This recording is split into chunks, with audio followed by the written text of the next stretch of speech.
Hypothyroidism अर्थात लो thyroid के बारे में बात करेंगे।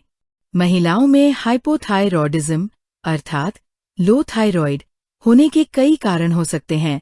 ये एक ऐसी स्थिति है जिसमें थायराइड ग्रंथि पर्याप्त मात्रा में थायराइड हार्मोन नहीं बनाती, जिससे शरीर की मेटाबॉलिज्म प्रक्रिया धीमी हो जाती है और शरीर में अनेक जटिलताएं आ जाती है, क्योंकि इसका असर पूरे शरीर पर पड़ता है। अब हम बताते हैं कि लो थायराइड के शरीर में लक्षण क्या क्या दिखाई देते हैं।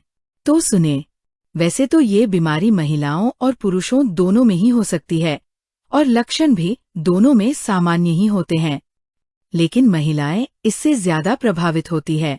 अगर देखा जाए तो कुल जनसंख्या में लगभग 10% महिलाएं हाइपोथायरॉयडिज्म से ग्रसित होती है, जबकि पुरुषों में ये आंकड़ा केवल 1.5% से 2% के बीच होता है। इसका मतलब ये हुआ कि लगभग हर 10 थायराइड मरीजों में से लगभग 8 महिला होती है और केवल 2 पुरुष।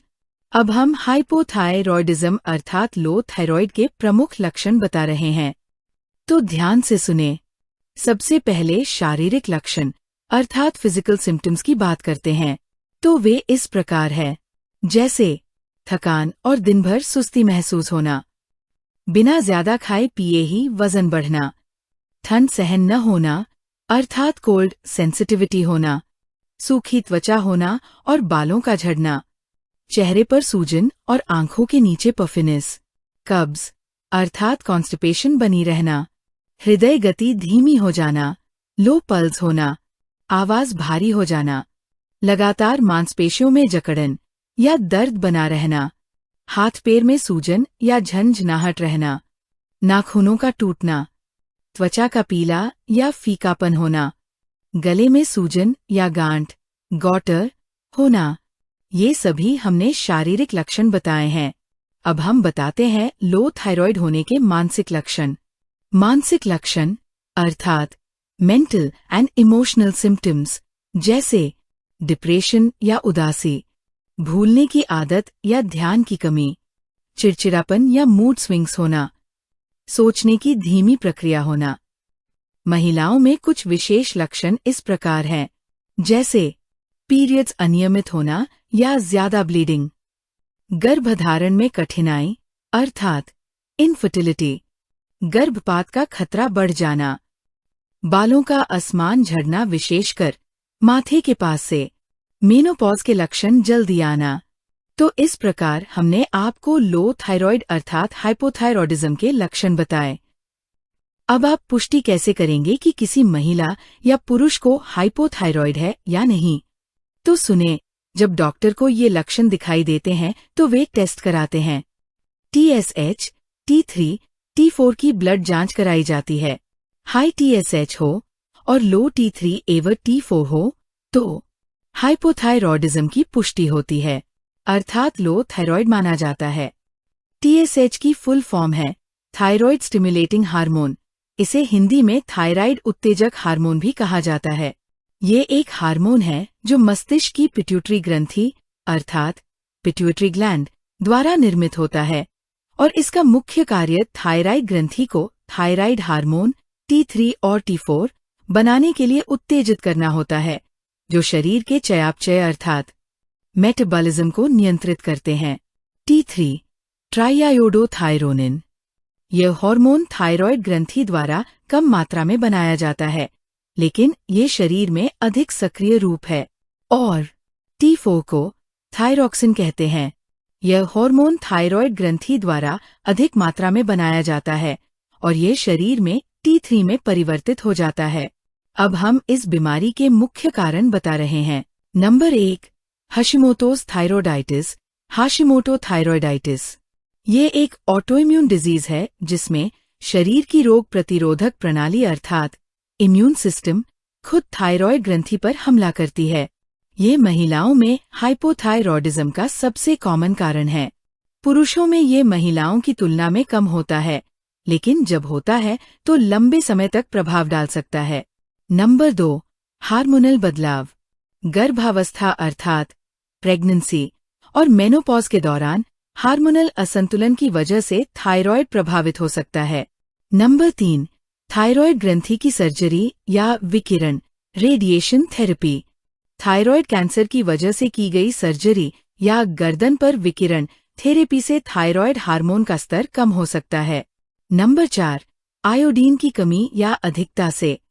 थायराइड हार्मोन के निर्माण के लिए आयोडीन आवश्यक होता है, लेकिन आयोडीन की कमी या अधिकता दोनों ही थायराइड को प्रभावित कर सकती है। नंबर 5, कुछ दवाओं का सेवन, जैसे लिथियम, एमियोडेरोन जैसी दवाएं थायराइड हार्मोन के उत्पादन में बाधा डाल सकती है।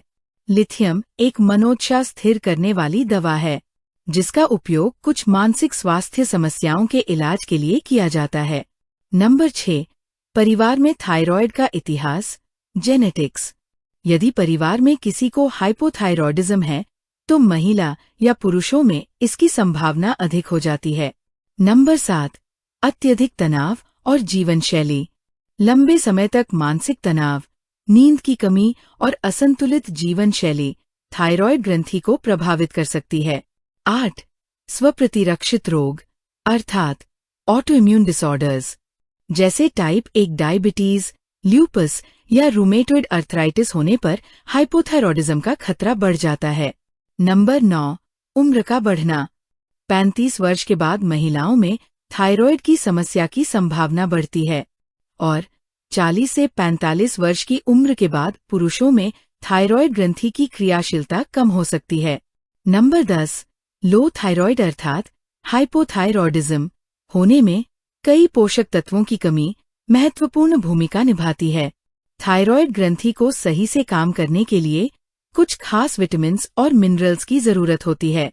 जब ये पोषक तत्व शरीर में पर्याप्त मात्रा में नहीं होते, तो थायराइड हार्मोन का उत्पादन घट सकता है और हाइपोथायरॉयडिज्म की समस्या उत्पन्न हो जाती है। जैसे आयोडाइन थायराइड हार्मोन के उत्पादन के लिए सबसे आवश्यक खनिज है। आयोडीन की कमी दुनिया भर में हाइपोथायराइडिज्म का सबसे आम कारण है। हालांकि बहुत अधिक आयोडीन का सेवन भी थायराइड की समस्याएं पैदा कर सकता है। सेलेनियम T4 को सक्रिय करके T3 में बदलने में मदद करता है। ये एंटीऑक्सीडेंट के रूप में भी कार्य करता है, थायराइड को ऑक्सीडेटिव स्ट्रेस से बचाता है। जिंक थायराइड हार्मोन के निर्माण और उपयोग दोनों में सहायक होता है। इम्यून फंक्शन और मेटाबॉलिज्म को भी सपोर्ट करता है। आयरन की कमी एनीमिया TPO एंजाइम को प्रभावित करती है, जो थायराइड हार्मोन निर्माण में आवश्यक है। विटामिन डी की कमी ऑटोइम्यून थायराइड जैसे हशिमोटोस से जुड़ी है। विटामिन डी इम्यून सिस्टम के संतुलन और हड्डियों के लिए भी जरूरी है। विटामिन B12 हाइपोथायरॉयडिज्म से ग्रसित कई लोगों में B12 की कमी भी पाई जाती है। ये एनर्जी, न्यूरोलॉजिकल फंक्शन और मेटाबॉलिज्म में सहायता करता है। विटामिन A ये थायराइड रिसेप्टर्स को सक्रिय करता है। हाइपोथायरॉयडिज्म में इसकी कमी भी देखी जाती है। तो इस प्रकार हमने आपको लो थायराइड के बारे में जानकारी दी।